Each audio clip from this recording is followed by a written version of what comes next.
Hey there, it's Peaches, and welcome to our fourth episode of PeachCast with our guest, Defectivedipper.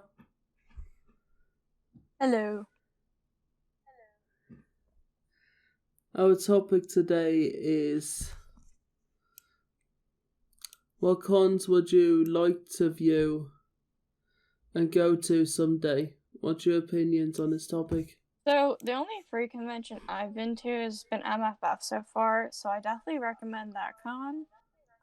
But the ones that I've been wanting to go to is Biggest Little Fur Con in Nevada, mostly because I've seen people go on the go-karts and it just looks really fun. Wanted to go to Aquatifer because that one's in the Dells, which is always a plus because I love going to the Dells. But it's also a smaller con, and obviously I've only been to MFF, which is a bigger con. And then Vancouver because I want to go to a convention that's outside of the States, but also one that can still be like close to home, so that one seems pretty good for that. Yeah, there is a few cons that I do want to go to, like MFF and Eurofurence and stuff like that, but so far I've only really been to 3 cons, which is Confuzzled, Furcation, and just for a weekend. Yeah, I've been to some anime conventions, but the only furry one is MFF so far. I mean, I've technically also been to Comic Con, the UK version of Comic Con, the MCN Comic Con, which is usually based in Birmingham, in the NEC, which is a fun one to go to, but it's not really as much as a con. It's mostly like a big venue. Yeah, like MFF had just, when I go every year, there's so many panels. When the panel list comes out, I just look at it and I'm like, whoa, that's a lot of things that I have the capability of doing while I'm here.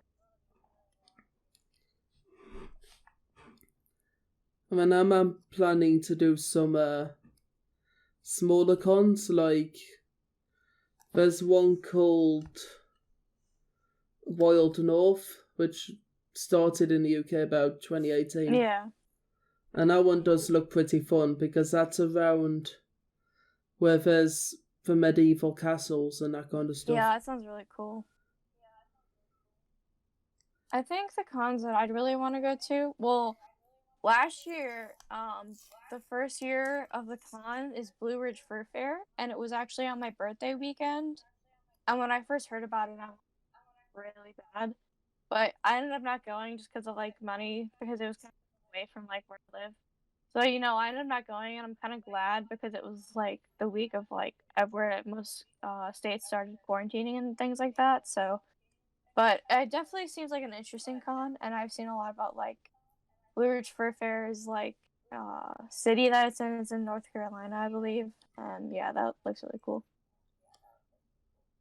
Yeah, same. Like there was a Comic-Con just before my birthday, before all the COVID stuff happened, so kind of glad I didn't go to that. Yeah. So it was like a couple of weeks before the lockdown started originally. I guess so. The other con that I want to go to, I've seen a lot about, is Harvest Moon Howlfest, the one that's I believe it's in Maryland. It's a campsite. I forget the name of the campsite though. It's like a big campground, but that looks really fun. But I think because you're having it at a campsite, there's a lot of like positive and negative of that. Like you could get a week that's really hot, or like it's raining or something, and you have to reschedule it. So like a lot of it just plays on like the weather, But I'm hoping to maybe go to that con because the first year is October of like 2022. So I'm hoping that like I can save up to go, because from what I've looked through on the website and all that, it just looks like really fun, and it's something different because conventions are typically at hotels, not in the middle of the woods. Yeah. But I definitely think it looks really cool. Another interesting one I've seen is the I think it's called Furry Fiesta. That's the one in Brazil. Yeah, I think I've seen about that one. That one actually does look pretty fun as well. Yeah. I've seen photos, I think, from that one. Like, I've seen the hashtag go around when that con was going on. And then there's ones like Nordic FuzzCon, which is a one in Sweden. And that one's in like the nice snowy part of Sweden. Oh, yeah. I like the snow, so.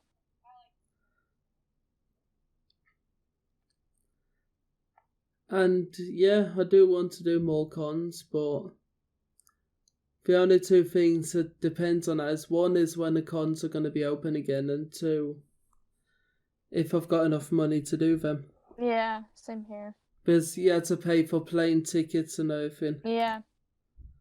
Which can be expensive.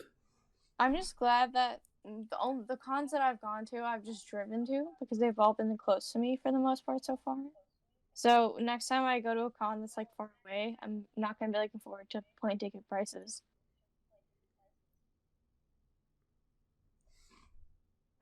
Yeah. And then should we recommend any new cons? I'd recommend the Harvest Moon Hellfest one for people that don't know what it is, because it's led by like people of color, and I've seen a lot of the artwork for the con. I forget the Twitter user off the top of my head, but it's a really cool Twitter user that makes most of the art, and it looks really cool. And I definitely say, like, if you haven't had a furry con experience, it might be different than like a normal furry con experience, because you're not in a hotel, you're in a campsite. But yeah, I'm definitely excited for this one. And I also recommend MFF, because that's my favorite con. Look forward to it every year. A fairly new one I recommend is Wild North, which is that one in near the castles and stuff. Yeah, that sounds really fun. And there's also one I go to quite a lot that I recommend is Furcation, and that's probably the only one in the UK that's like it, because it's essentially a really chill con that's on a caravan site. Yeah. Or in America would be a trailer park. Yeah, that sounds cool. So it's quite interesting because each person has their own like caravan to a group of people, and there's a lot of like raves and all that kinds of stuff between the caravans and everything. Yeah. So it is a lot of fun to go to that con. Yeah, in a way it sounds similar Which to hopefully Harvest Moon. Yeah, hopefully we get back on again soon. Yeah. But the way it's going, it's probably not going to be till probably 2025 or something. I mean, because we don't know when the virus is going to chill. As of right now, like, vaccine stuff, I know in most states is going pretty well. So hopefully maybe by like, earliest I'd say would be like the end of next year. But I think they'd only make cons within like the states of like people that, were like nobody from out of country, you know what I mean? Like, I don't think most cons anymore for like the first couple of years they start running again would allow people from different countries, just for like COVID concerns, you know? So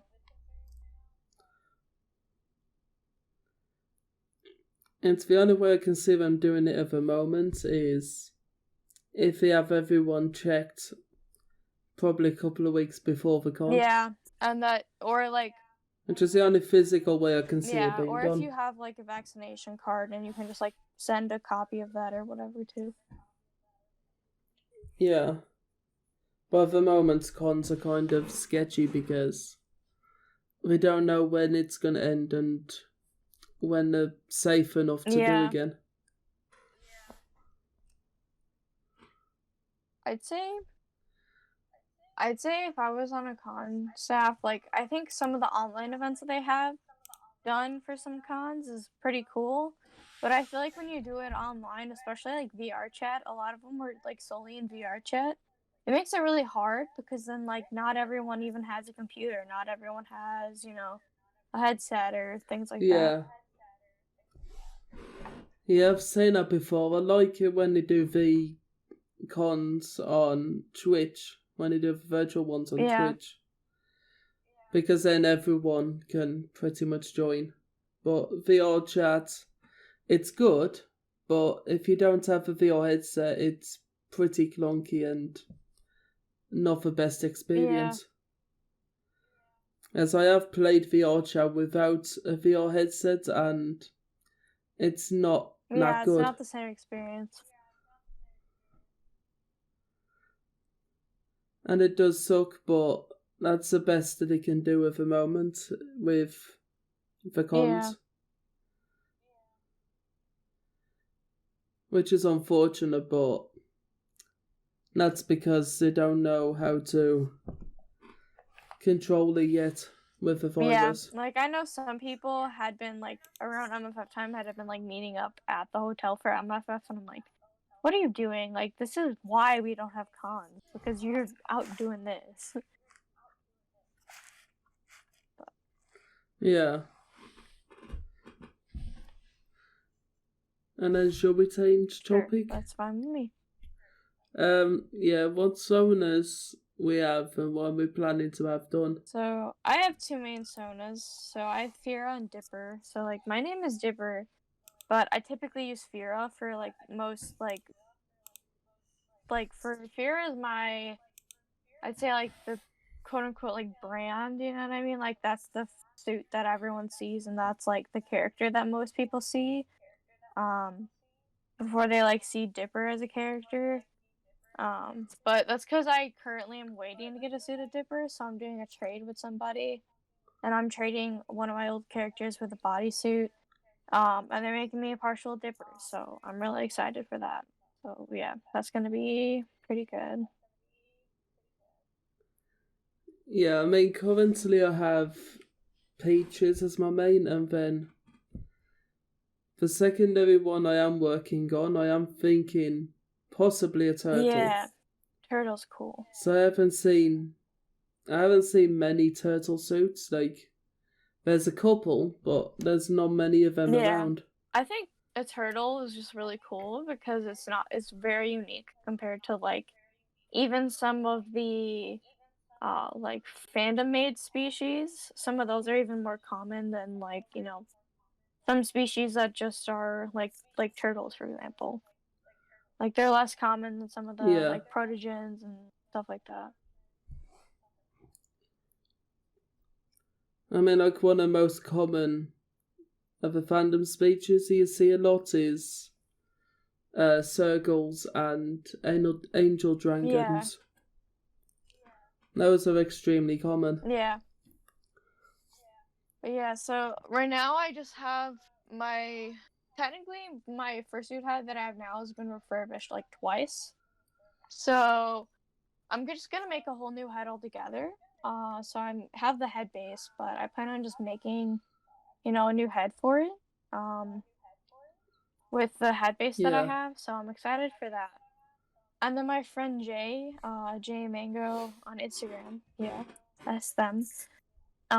He's making me a bodysuit for Fira, so I'm excited for that bodysuit because I've never really full suited before, besides like trying on like a friend's full suit. So I'm excited to like fully suit up. That's gonna be fun. I mean, full suit's quite interesting to do. Like, I do that quite often with mine, and it does depend on what your body can handle, really.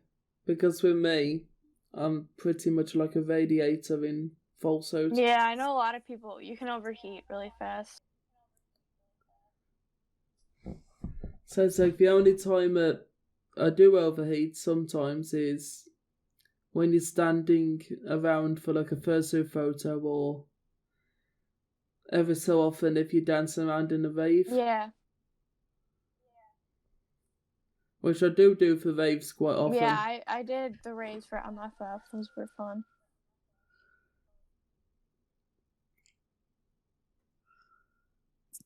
And with the old fursuit head, like,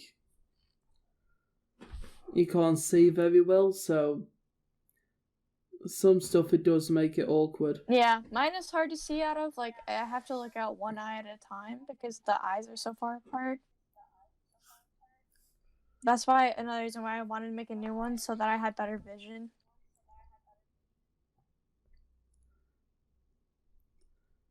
Yeah, like the new one I'm currently working on, which is Peach's 2.0, that's got much better vision of the front. Yeah. I remember. And it's also gonna have fiber optics and stuff fitted in there as well. Yeah, that's really cool. I know for my suit, when I first made it in 2018, I had never made a suit before, watched like 2 videos, and then rushed it to get it finished for MFF. And I didn't sew the ears on at all. Everything was just glued. Dear Lord, what was I thinking? I don't know.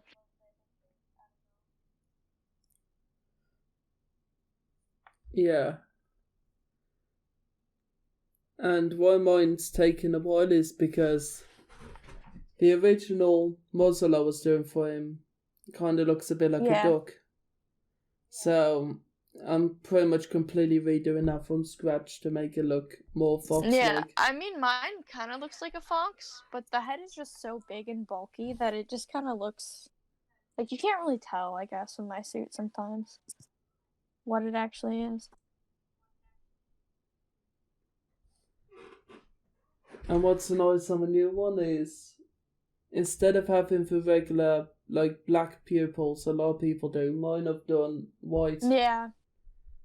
So it's got like metallic blue with little stars on and then a white in the middle. Mm-hmm. I like the colors for your suit, yeah. Like, my colors are yellow, so I just get... A lot of people are like, oh, you look like Pikachu. And I'm like, no, especially with, like, the cheeks and then the black on the end of the tail. People are always like, oh, like, they'll see me at a con. They're like, look, someone's Pikachu. I'm like, not Pikachu. So I think sometimes I just kind of want to change the color, but I'm like, no, yellow is actually pretty nice of a color, too. But I think your suit actually looks pretty cute. Like, I like the colors on it. Like, I like the pink because I feel like even though there's a lot of, like, pink and white and blue, pink, like, depending on what you do with it, can just really pop on, like, a fursuit. Yeah, it's like I've kept it close to the original suits, as the original one's pink and yellow, mostly. Yeah. So I've kept it close to the original, but I've added a bit more detail, like the stripes on the arms and the digigrade legs and stuff. I actually need to make a new ref sheet for Fira, because for the longest time, Fira was solely like a female character, but now I'm making them trans, so, because I'm trans, and I just, like, felt better with making the character that way, so I actually need to update the reference sheet and stuff, because I'm gonna give the character, like, top surgery scars, so I'm excited to, like, work on the reference sheet. I just haven't had the time yet, but... Yeah, I think the next one I'm going to do is a turtle, but there is one at my old designs that's called Crankers, which some point I do want to do, but that one's going to be more for like every so often at cons, because now one I want to make mostly out of metal. Oh, that's cool. So I want to give that exoskeleton real metal look. Yeah. Which will look really cool, but it means it'll be quite heavy. Yeah, because once you put all the metal on, like, that weight will just add up.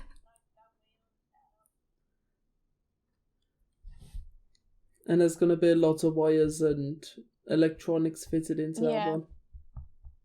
So that's why that'd be one suit before using a cons every so often. Yeah, that'd be pretty cool. So, like, if I ever saw it, I'd just, yes. Because I like the suits that are always really, like, detailed, and, like, the suits that people make very unique. Like, when they add, like, elements that aren't typically, like, fursuit elements, like adding metal or adding, you know, like normal protogen suits that have, like, the wires and all that in them, like that have like the boards for the like the LEDs and stuff. Like I think those are pretty cool. I like suits like that. Yeah, protogens are quite interesting, because I do like all the electronics they do in them. The only downfall on protogens at the moment is they're ridiculously expensive. Yeah, they're so expensive to make. It's a shame, because they are really nicely made suits. But it can easily cost you like 10,000 just on a protogen. Yeah, they're pretty high priced. But I mean, considering all the materials, you know, some of it is actually nice for the price that it's selling. But eventually they will probably drop in price, because as parts become more common, they're going to be cheaper to make. Yeah.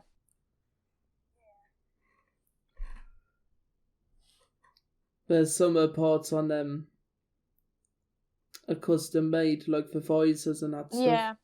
A lot of the visors are like handmade.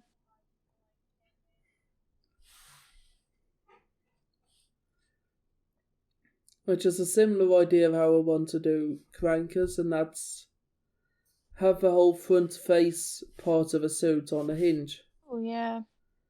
So you can hinge it open to work on the electronics and stuff. I'm going to be making a skull suit soon for my partner, for my boyfriend. So I'm like, you know, I'm excited for that. I'm excited to work and experiment with that. So that's going to be.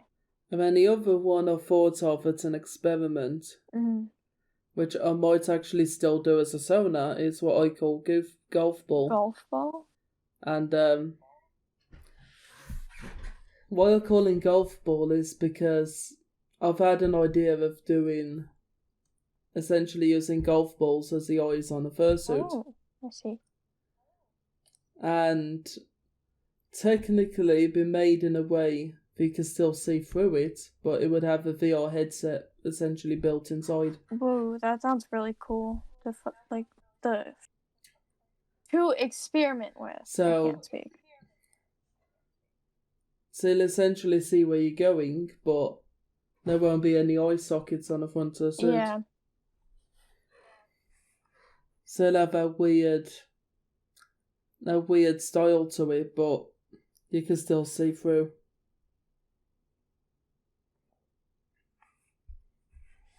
Which will be a tricky one to do. Yeah, definitely.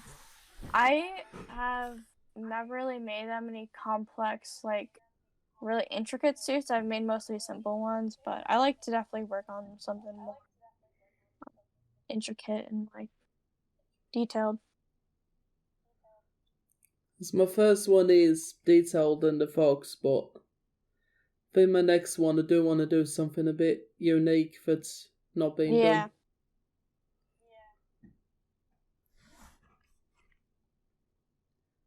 Because unique suits look a bit more cooler, I think, versus stand out. Yeah, the suits that stand out, definitely. Like, when you see, like, things like that at cons. Like, I remember one year I saw at MFF, this guy had, like, LED lights inside his fursuit. So, like, his whole fursuit, like, lit up. It was really cool to look at. Yeah, I've seen people have light up eyes and stuff as well. Yeah, a lot of people do that, though. They just put, like, the glow sticks in the back. I've seen people do that, too. And I have seen light up stuff, like with mine, the fibre optic driver that I've built custom for it actually is going to be made so it lights up the tongue on it as well. Oh, nice. So you see the inside of mouth glow on it, and you'll see the like bits of fibre optics like glisten in the hair and stuff, which will look really different. Yeah, it sounds like it'd come out really pretty. But yeah, the only problem with fibre optics is you have to wire them out through the foam and everywhere. Yeah. It's a lot of wiring. Like, I'm I'm not an electrical person, so I wouldn't know that much about wires and that sort of thing.